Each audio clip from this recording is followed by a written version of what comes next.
do Senhor, queridos, bem-vindos ao estudo de mais uma lição da Escola Bíblica Dominical. Estamos dando início hoje ao segundo trimestre de 2024 com uma série de novas lições sobre o seguinte tema geral: a carreira que nos está proposta.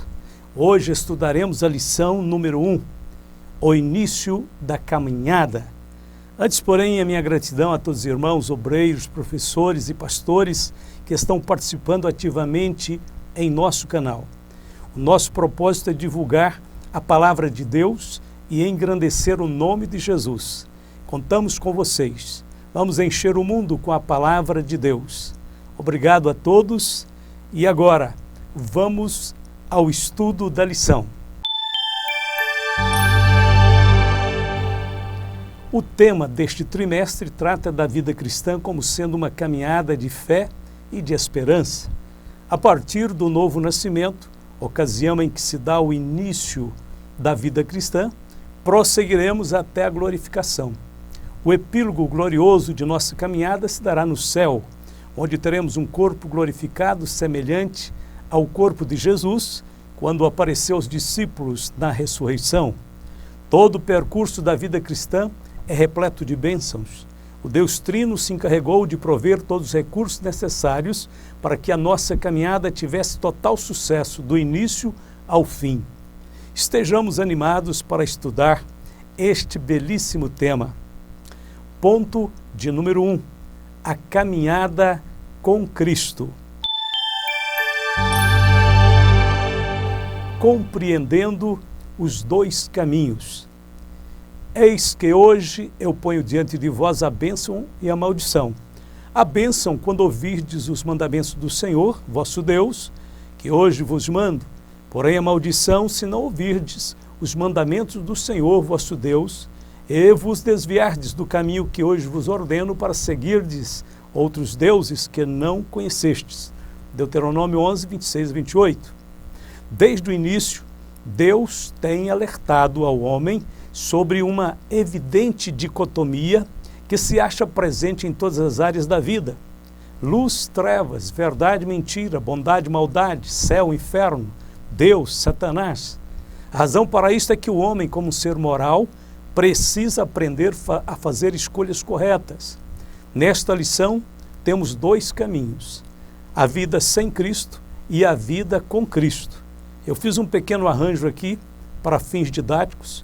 Vamos considerar que a dicotomia diz respeito à vida sem Cristo e à vida com Cristo.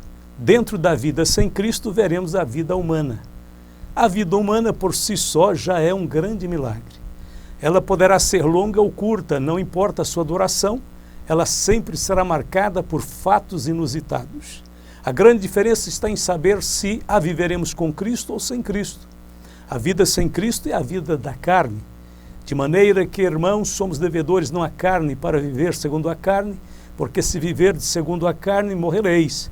Mas se pelo Espírito mortificardes as obras do corpo, vivereis. Romanos 8, 12 e 13. Paulo descreve muito bem como éramos antes de Cristo.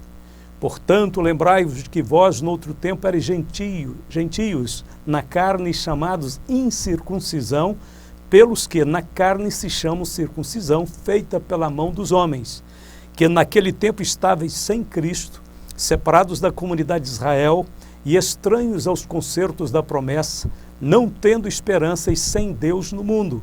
Aos Efésios 2, 11 e 12. Observe as palavras: sem Cristo, sem Deus, sem esperança. O primeiro nascimento, por meio de nossos pais terrenos, nos garantiu apenas a vida física, nada mais. O que é nascido da carne é carne, João 3,6. Esta é a situação de milhões de pessoas que vivem hoje no mundo. O homem sem Cristo está espiritualmente morto. Quando sua vida física findar, ele terá que encarar a morte eterna, que é a separação de Deus.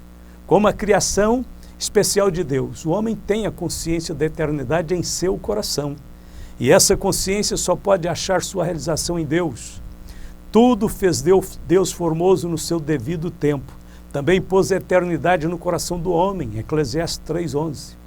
A vida com Cristo. Jesus é a vida, e tudo subsiste pelo seu poder. Até mesmo aqueles que o rejeitam, recebem o seu sustento dele, porque faz que o seu sol se levante sobre maus e bons e a chuva desça sobre justos e injustos. Mateus 5,45. Pensar que o homem pode viver sem Cristo é achar que um girassol pode viver sem água, uma rosa sem luz. Tudo começa com ele e subsiste por ele, porque nele foram criadas todas as coisas que há nos céus e na terra, visíveis e invisíveis. Sejam tronos, sejam dominações, sejam principados, sejam potestades, tudo foi criado por ele e para ele. E ele antes de todas as coisas, e todas as coisas subsistem por ele. Colossenses 1, 16, 17. Portanto, é impossível viver ou existir sem Cristo. Os três companheiros da nossa caminhada. Ainda que cada pessoa divina opere em áreas específicas da criação e da redenção, vemos nitidamente o companheirismo do Deus Trino em nossa caminhada. O Pai nos diz: eu sou o Senhor, e fora de mim não há Salvador. Eu anunciei e eu salvei, e eu o fiz ouvir. E Deus estranho não houve entre vós, pois vós sois minhas testemunhas, diz o Senhor. Eu sou Deus, e ainda antes que houvesse dia eu sou, e ninguém há que possa escapar das minhas mãos. Operando eu, quem impedirá? Isaías 43, 11 a 13. O Filho nos diz: as minhas ovelhas ouvem a minha voz, eu conheço-as e elas me seguem, e dou-lhes a vida eterna e nunca hão de perecer, e ninguém as arrebatará das minhas mãos. Meu Pai que mas deu é maior do que todos, e ninguém pode arrebatá-las da mão de meu Pai. Eu e o Pai somos um. João 10, 27 a 30. E sobre o Espírito Santo é-nos dito: mas quando vier aquele Espírito da verdade, ele vos guiará em toda a verdade, porque não falará de si mesmo, mas dirá tudo o que tiver ouvido, e vos anunciará o que há de vir. João 16, verso 13. O Deus Trino, dessa forma, trabalha dioturnamente em prol de nosso bem-estar espiritual. Ponto de número 2.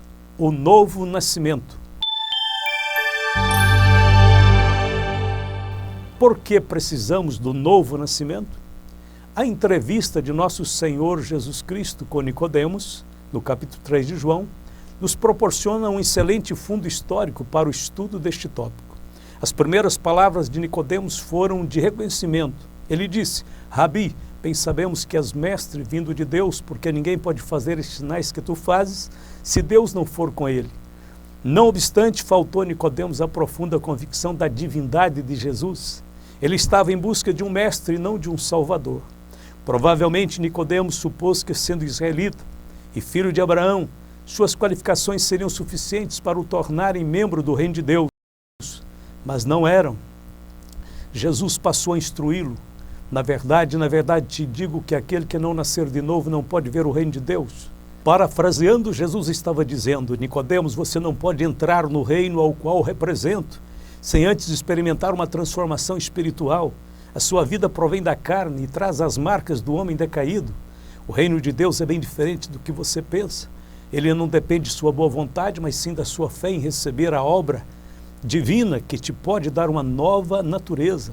Jesus apontou uma necessidade profunda e universal, jamais conhecida dos homens, uma mudança radical de natureza humana e do caráter em sua totalidade. A renovação do espírito humano começa no dia em que você crê na morte substitutiva de Cristo e lhe agradece por ter ele morrido em seu lugar. Na verdade, o homem não regenerado é semelhante a uma lâmpada desligada. No entanto, não deixa de ser uma lâmpada pelo fato de não estar funcionando como deveria. Assim, o espírito nativo do incrédulo, que tem um papel importante em sua vida, ele serve como lembrete constante de que algo essencial está faltando em seu interior.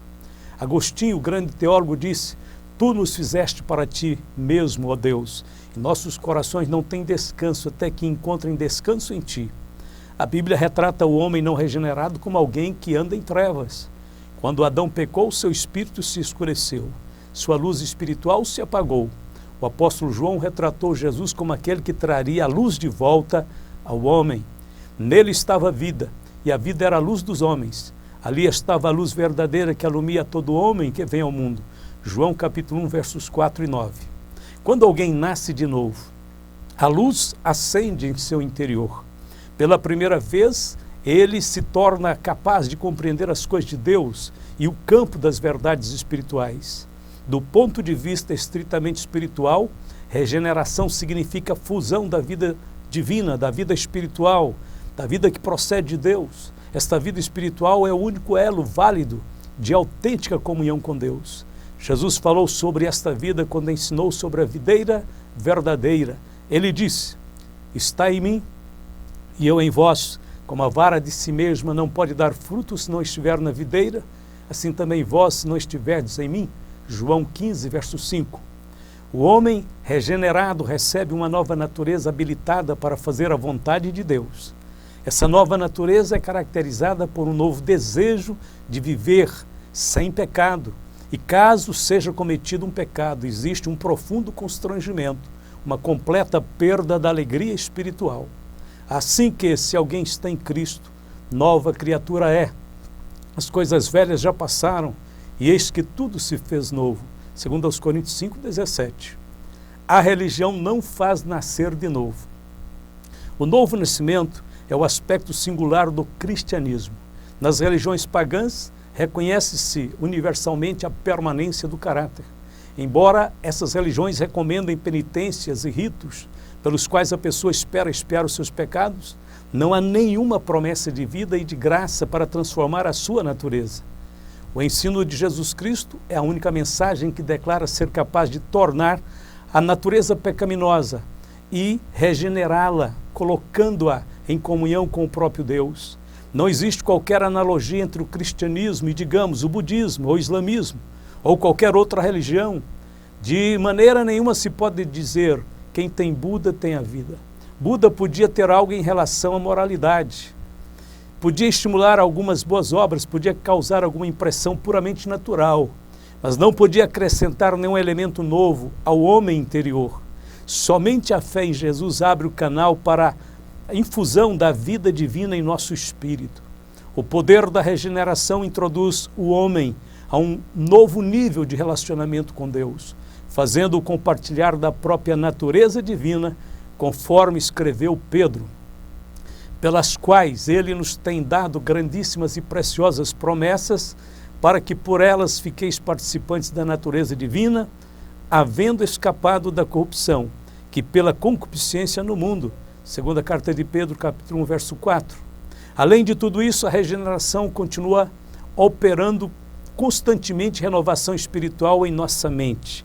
Renovação que nos habilita a fugir dos moldes do mundo e capacita-nos a buscar a perfeita vontade de Deus para as nossas vidas, como lemos.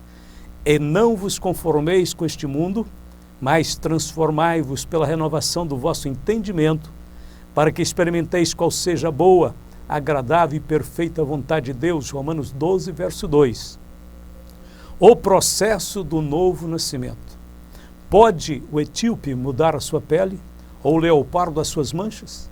Nesse caso, também vós podereis fazer o bem, sendo ensinados a fazer o mal. Jeremias 13, 23. O profeta Jeremias compreendeu a total impossibilidade do homem, por si só, querer mudar a sua natureza pecaminosa. Mesmo que, com grande esforço, ele consiga fazer algum bem, isto não significa que o seu interior foi mudado. Somente Deus pode operar a obra da regeneração humana. Somente Deus tem os instrumentos eficazes para infundir a nova vida. O homem não pode transformar-se a si mesmo. Essa transformação terá que vir de cima. Toda a natureza do homem ficou deformada pelo pecado. Essa deformação reflete-se em sua conduta, em suas escolhas e em suas relações. Antes que o homem possa ter a vida que agrade a Deus, sua natureza precisa passar por uma transformação tão radical que seja realmente um segundo nascimento. Jesus não tentou explicar o como do novo nascimento, porque se trata, evidentemente, de um milagre, mas explicou o porquê ou a necessidade do novo nascimento. O que é nascido da carne é carne, e o que é nascido do Espírito é Espírito. João 3, verso 6. Carne e Espírito pertencem a reinos diferentes e um não pode produzir o outro. A natureza humana só pode gerar a natureza humana e somente o Espírito Santo pode gerar uma natureza espiritual. Nenhuma criatura poderá elevar-se acima de sua própria natureza. A vida espiritual não passa de pai para filho pela geração natural. Ela tem que proceder de Deus por meio da geração espiritual. Todas as criaturas possuem certa natureza, segundo a sua espécie, determinada pela sua ascendência. Essa natureza determina a sua capacidade e a sua esfera de atuação. Por exemplo, o tatu não pode voar como a águia, nem tampouco o filhote da águia pode cavar um buraco como o tatu.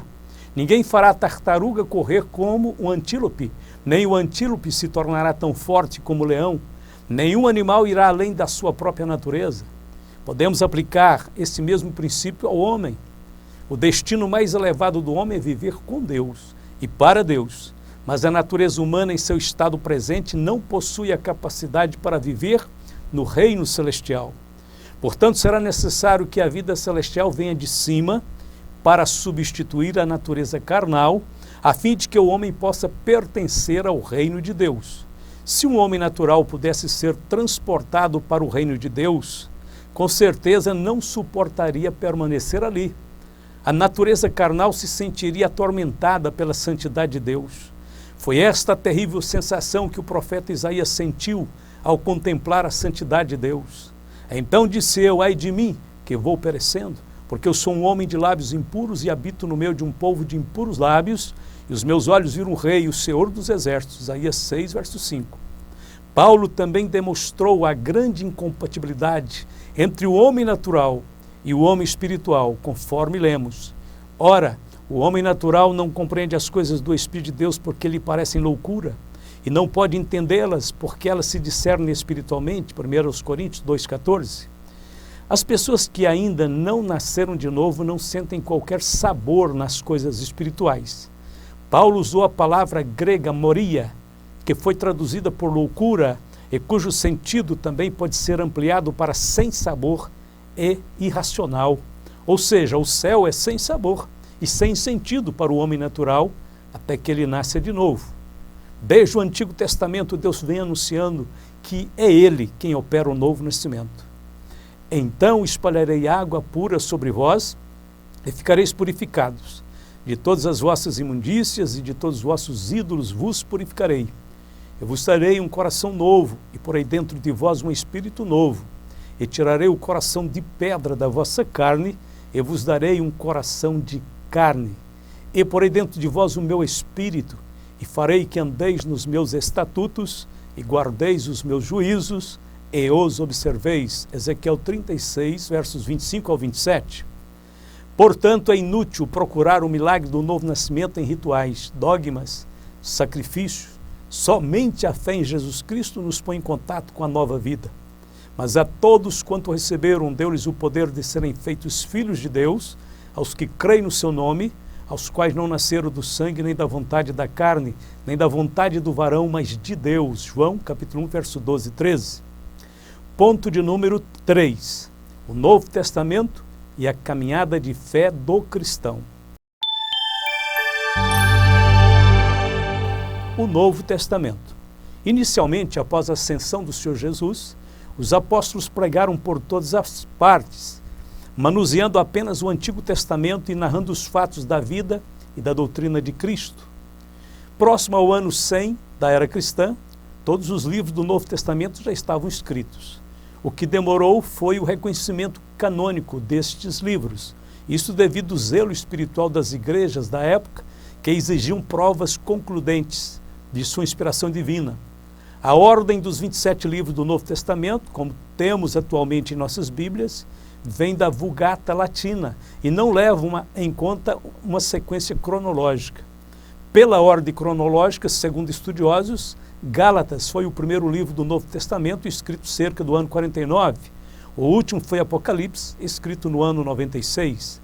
Os evangelhos sinóticos foram escritos entre 60 e 65 e o Evangelho de João em 85 da era cristã.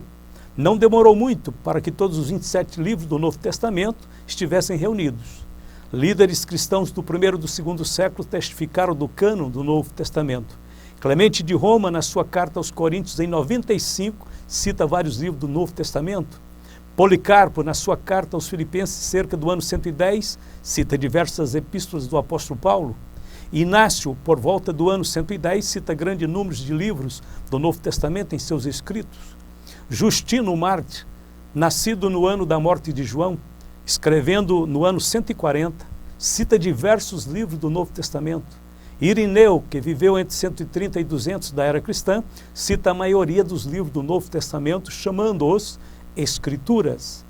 Orígenes, de 185 a 254, homem erudito, piedoso e viajado, dedicou a sua vida aos estudos das Escrituras, fez menção de todos os livros do Novo Testamento. Dessa forma, tanto os judeus da Antiga Aliança, como os primeiros líderes da Igreja Primitiva, cumpriram a missão de fazer um registro cuidadoso, meticuloso, inspirado, que se tornaria a revelação de Deus à humanidade em forma de um livro. O tema principal do Novo Testamento. A nova aliança foi concretizada através da vida, morte e ressurreição de Jesus Cristo. O Novo Testamento é o principal documento desta obra. Nos evangelhos encontramos os relatos da vida, da obra e dos ensinos de Jesus Cristo, incluindo a sua morte, ressurreição e ascensão. O livro de Atos dos Apóstolos, as Epístolas e o Apocalipse se ocupam em detalhar a história dos primeiros dias da Igreja, a doutrina de Cristo e a consumação de todas as coisas. Em todos os escritos do Novo Testamento, a pessoa de nosso Senhor Jesus Cristo ocupa a centralidade absoluta. Na mais profunda expressão da palavra, Jesus Cristo é a fiel testemunha, o primogênito dos mortos e o príncipe dos reis da terra, aquele que nos ama e em seu sangue nos lavou dos nossos pecados e nos fez reis e sacerdotes para Deus e seu Pai, a Ele glória e poder para todos sempre. Amém. Apocalipse capítulo 1, versos 5 e 6. A importância do Novo Testamento na caminhada do cristão. E começando por Moisés e por todos os profetas, explicava-lhes o que dele se achava em todas as Escrituras, Lucas 24, 27. É impossível exagerar o valor do Antigo Testamento. Devemos reconhecê-lo como a palavra de Deus, porém sem deixar de reconhecer essa grandiosidade do Velho Testamento em seus aspectos tipológicos, culturais, históricos e espirituais. Sabemos que o cristão deve começar sua jornada de fé pelo Novo Testamento. O Novo Testamento é o manual da vida cristã. No Antigo Testamento temos a promessa, no Novo, o seu cumprimento, conforme lemos, havendo Deus antigamente falado muitas vezes e de muitas maneiras aos pais pelos profetas, a nós falou-nos nestes últimos dias pelo Filho, a quem constituiu o herdeiro de tudo, por quem fez também o mundo, aos Hebreus capítulo 1, verso 1 e 2. Vamos para a conclusão.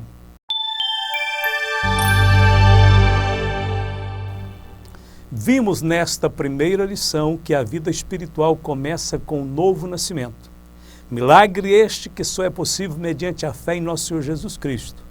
O resultado imediato do novo nascimento é a vivificação do Espírito, visto que estávamos mortos em delitos e pecados. Daí segue a nova vida em Cristo. Nessa peregrinação podemos contar com a companhia e presença do Pai, do Filho e do Espírito Santo. O Novo Testamento nos servirá de guia e de instrução. Através de seus ensinos, nos tornaremos sábios para a salvação. Sabes as sagradas letras que podem fazer-te sábio para a salvação pela fé que há em Cristo Jesus. Toda a Escritura divinamente inspirada é proveitosa para ensinar, para redarguir, para corrigir, para instruir em justiça, para que o homem de Deus seja perfeito e perfeitamente instruído para toda boa obra. 2 Timóteo capítulo 3, de 15 a 17. Nesta jornada, então, seremos guiados pelo Senhor, como disse o profeta. E os teus ouvidos ouvirão a palavra que está por detrás de ti, dizendo: este é o caminho, andai nele, sem vos desviardes nem para a direita, nem para a esquerda. Isaías 30, verso 21. Que Deus nos abençoe a todos, que tenhamos um ótimo trimestre de edificação e de crescimento espiritual, em nome de Jesus. Amém? Até a próxima lição.